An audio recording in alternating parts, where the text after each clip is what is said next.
Hello friends, నేనైతే పెసరపప్పు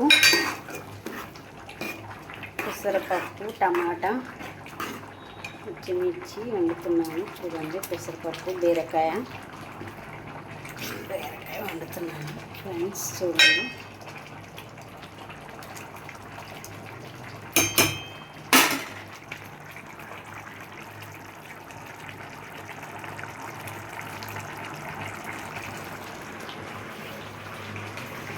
చూస్తున్నారా ఫ్రెండ్స్?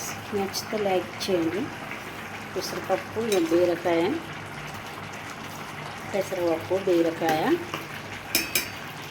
కొంచెం టమాటా, చింతపండు, ఉప్పు, కారం, పసుపు, కొంచెం అల్లం వెల్లిగడ్డ పేస్ట్, ప్లస్ వచ్చేసి ఉల్లిగడ్డ, పచ్చిమిర్చి, కరివేపాకు వేసినాం ఫ్రెండ్స్. బాగుంటుంది పెసరపప్పు బీరకాయ, సూపర్ ఉంటుంది వంట. మీరు కూడా నచ్చితే లైక్ చేయండి, ఇంట్లో కూడా మీరు ట్రై చేయండి. ఓకేనా ఫ్రెండ్స్? సంక్రాంతి శుభాకాంక్షలు.